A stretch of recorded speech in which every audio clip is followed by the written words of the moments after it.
大家好，又係理財密碼1011 Michael 啊！我想考下大家個問題，你上次咧入戲院咧睇電影嘅時候，究竟係幾時啊？會唔會已經係好耐世紀之前啦？嗱，大家咧稍安毋躁。當然我知道而家好多串流平台，例如係 Netflix 啦、Disney 啦，或者係 YouTube 啦，都可以俾大家有機會可以睇到咧成套嘅電影喎。咁點解仲有人係會入到戲院去睇電影咧？仲有邊類嘅電影題材係最賺錢嘅咧？好啦，而家香港電影業係式微㗎，咁將來個路向又點樣走咧？所以今集內容非常之豐富，記得同我點讚、訂閱同埋分享。我哋馬上去片啦，就係好多戲院迷咧都係入場去欣賞電影嘅主要原因啦。第一就係沉浸式嘅體驗啊，例如係 IMAX 啦、杜比 Atmos、巨螢幕同埋環迴立體聲營造被包圍嘅感覺，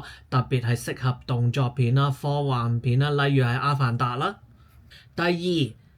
電影院咧絕對係社交儀式感嘅場所啊，係男女朋友見識對方嘅一個非常之好嘅機會啊，同朋友啦、情侶啦約會睇首映啊，尤其是係恐怖片咧，就可以共享驚呼啦、掌聲啦，構成啦集體嘅回憶，而戲院咧亦都係出門儀式嘅一部分啦。第三，肯定係電影院啊，有能夠安排咗呢個畫質音效極致嘅情況出現啊。譬如屋企咧，雖然有 4K 嘅電視啊，但係好難去媲美啊戲院 12K 嘅投影同埋22.2嘅聲度，尤其是一啲嘅 3D 啦、4D 嘅電影院啦，佢哋有動感嘅座椅喺屋企啊，根本上冇辦法係複製嘅。第四，入電影院咧就有一個首映獨家性嘅機會啊，可以先睹為快啊。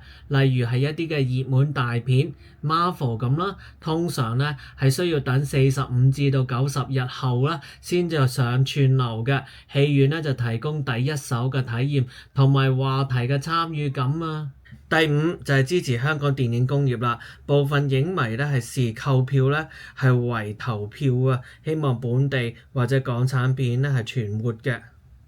不過疫情過後咧，電影業咧係未有復甦嘅現象嘅，而串流平台嘅興起咧，係咪會令到業界係進入寒冬咧？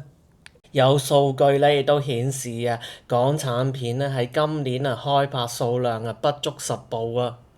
根據可靠嘅來源咧，香港戲院咧係自疫情後持續面臨票房低迷啦、北上消費同埋營運成本上升等挑戰啊，導致咧係關閉潮。而2023年關閉嘅數量咧，相對係較少，大約係2至3間啦，主要係為小型或者係獨立嘅戲院。2024年就加速至9間啊。2025年上半年已經係超過5間啦，全年咧預計咧係達10間以上啊。咁有數得計嘅，由2023至到2025年累計關閉大約係25至到30間啊。全港戲院咧就由2019年最高峰期間嘅60間咧降至2025年8月嘅53間啦。咁點解有咁多戲院關閉咧？咁原因可能大家都估到啦，就因為咧 Covid 之後咧，觀眾咧就北上深圳啦係睇電影，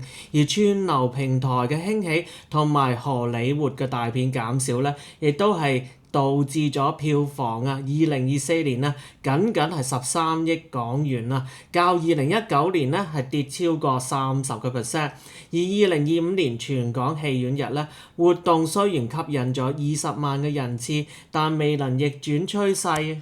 我想問一個問題啊，大家咧仲記唔記得自己細個嘅時候咧係最中意去邊間戲院去睇咧？但係可能已經係關閉咗咯喎。例如咧喺2025年3月結業嘅新光戲院啊，呢個咧係北角咧係做大戲㗎。你有冇陪過屋企人去睇大戲啊？仲有咧就係2023年關閉嘅喺銅鑼灣嘅總統戲院啊。咁呢個咧之前咧我亦都睇過好多嘅港產片咧喺呢間戲院度，咁亦都係結業咗啦。咁剩低嘅戲院咧，主要咧就由 MCL 啦、百老匯同埋英皇主導啊。MCL 佔咗14間，百老匯13間，英皇9間。而部分結業後，場地都轉為餐廳或者係商業嘅用途啊。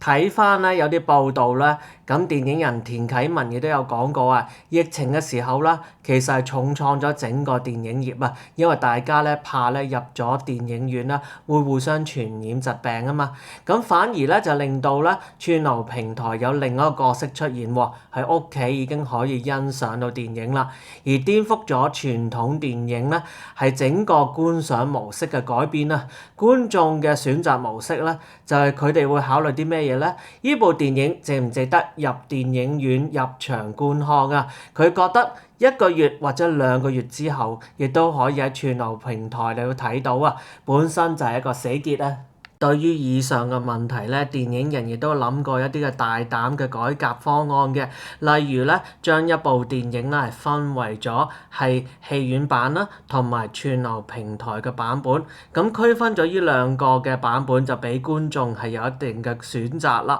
咁但係當然亦都要考慮製作同埋戲院嘅配合，所以整個方案都係有待考究嘅。有鑑於此咧，我亦都問過身邊啲朋友點解佢哋偏好喺屋企睇電影，而唔選擇入戲院係觀賞喎。咁佢哋不約而同都同我講話，現今嘅電影作品咧質素非常之參差啊，題材狹窄同埋有黑板嘅印象啊。佢哋認為呢一啲嘅大製作咧先值得入戲院觀賞啊。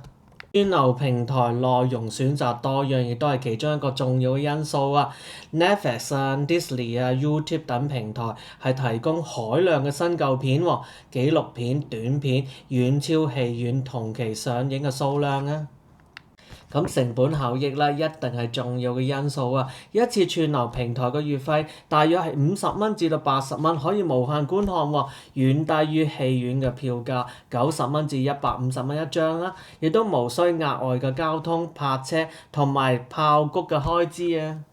仲有就係疫情後嘅習慣啦。2020年至到2023年封鎖期間，養成宅娛樂嘅習慣，好多宅男宅女喎，部分觀眾已經難以回到戲院啦。便利性同埋彈性都係一個因素啊！喺屋企可以隨時按下暫停啊，無需要咧受到場次嘅限制。24小時服務，亦都可以咧自行調節音量啦、亮度啦，適合夜貓族或者有幼兒嘅家庭啊。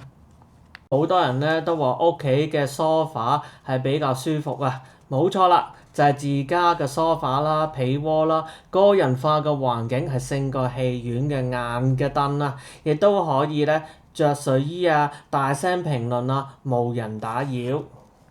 如果你問我有咩方法可以解決，我會覺得一部有質素嘅電影咧，係點都可以咧吸引到觀眾咧，先睹為快入戲院現場觀看啦。根據全球電影市場嘅數據啊，從1995年至到2025年啦，冒險同埋動作呢兩類型咧係票房最高收入嘅題材啊，分別係佔據咗市場份額嘅25.41%同埋22.84%，係遠超其他類型，例如係戲劇啦或者係喜劇嘅。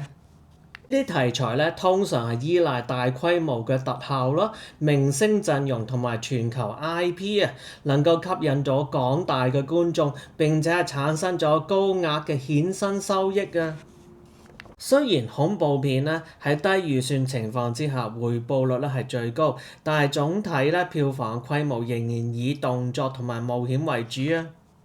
舉個例子嚟到講啦，漫威嘅超級英雄動作片就係典型嘅代表啊，例如係復仇者聯盟啊、終極之戰啊，2019年全球票房係超過27億嘅美元啦，成為史上最高票房嘅電影，證明該類型係透過系列化啦同埋全球嘅營銷模式，能夠帶來爆炸性嘅收益啊。